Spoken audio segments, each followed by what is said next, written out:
And that something just might change your life and actually make a damn difference in my life. You're going to want to pay attention to this one. Hey everybody, David Nagel. You're going to love this episode. If you're in confusion, if you're not getting something that you desire, if you're not following through, if you're having a problem that won't seem to budge, you have a belief problem. You have a belief problem. There's a struggle going on in your belief system.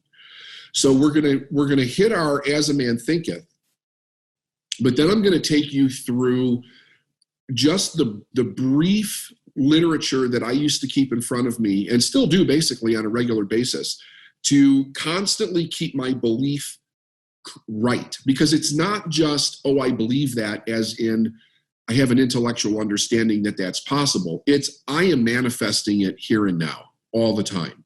If I say I believe something, I'm going to create it, and I'm going to create it damn fast. All right, so the universe does not favor the greedy, the dishonest, the vicious, although on the mere surface, it may sometimes appear to do so. It helps the honest and the magnanimous and the virtuous. If you remember, one of the things that we said was that the universe is like the earth. It will take whatever you plant and it will give it back to you, but it doesn't care what you plant. It's amoral, okay? We see and sometimes very often confuse things like people that are really successful, and then we find out that they're corrupt in some way, or they have a huge flaw going on in their life. And it causes us to sometimes draw conclusions that the success itself has something to do with the flaw.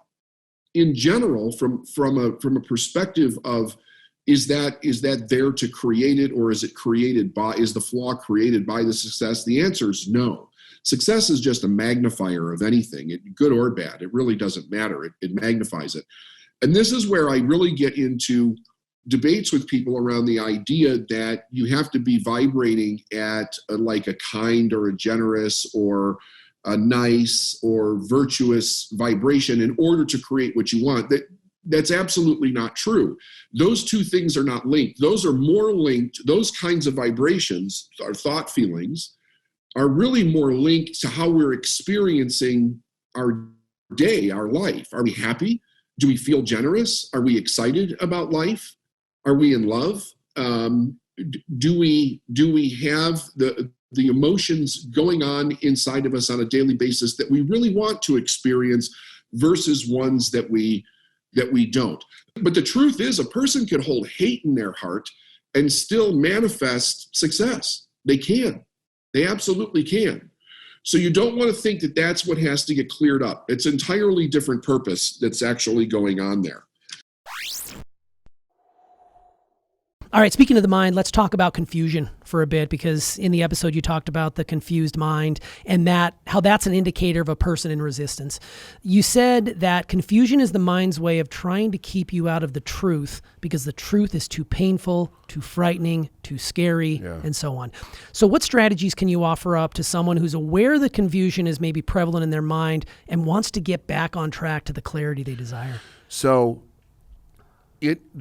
the confusion itself is a really interesting thing that the subconscious mind does to prevent you from moving forward. If you have clarity, you know what to do. You can move forward. You can see the next step, what decision has to be made. You could weigh things and, like, am I going to do this or am I going to do this? But when we're presented with something that is challenging the subconscious, one of the things that it does is it can create confusion so you cannot see the next step. So the idea is this. You ask yourself, what is the truth in this? Because you have to figure out a way to start to bring clarity to the way that you think. And if you're focused on the confusion, there's no clarity. If you're focused on what's wrong but you don't have the answer, there's no clarity. So I've been teaching people for a long time. The question to use is, what is the truth in this? Because it starts to, number one, organize the way that you're thinking so that you can actually start to see what's going on with not only the results that you have in your life, but what's actually going on inside my head, right? And if we can see the truth, we can start to make a plan, because the next step is make a decision. You have to make a decision to do something different that you're doing.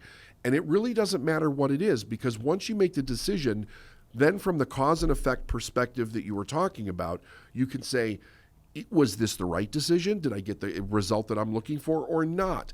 And then you can actually make a change from that standpoint. Absolutely. Is confusion a learned pattern? Like, did we pick that up from our parents or our caregivers, or is that something that, just at a certain age when we start to go through life and we get into whatever work we're doing, that when we start picking up on confusion? You can pick it up from your parents, but it's also a way that the mind it'll go into confusion instead of going into fear.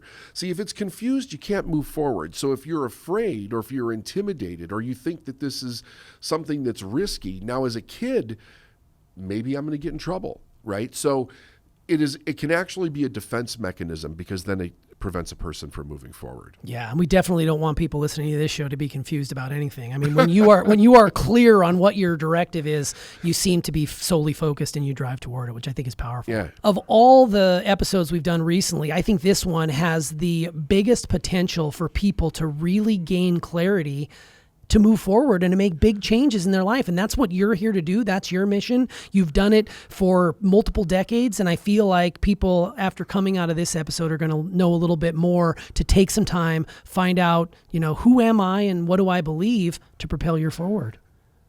I think that a person has to really want to know who they are, because when you find out, it's going to blow your mind.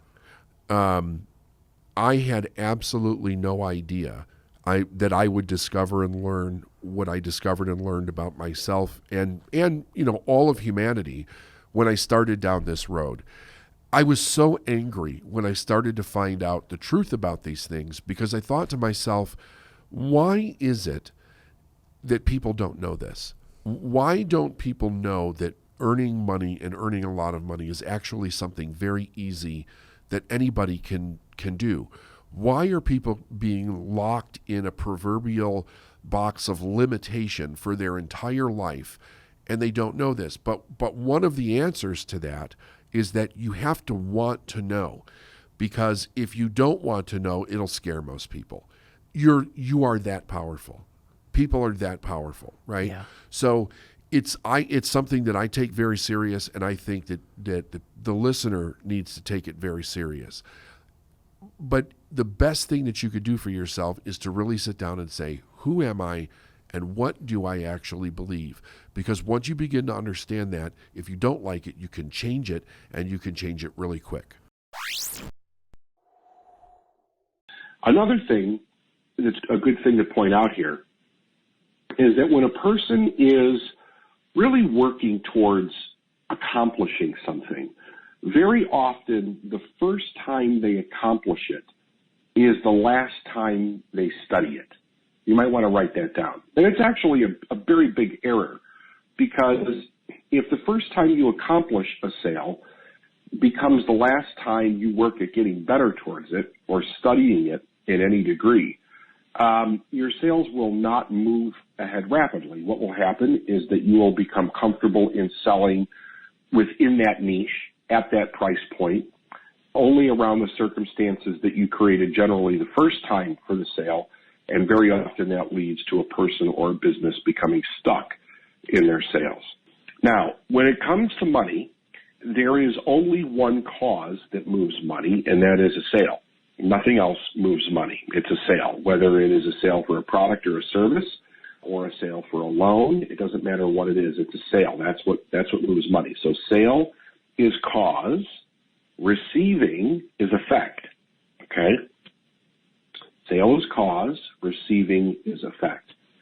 And you want to use your imagination to build the movie in your mind of what does it look like to go through the sales process and have somebody say yes.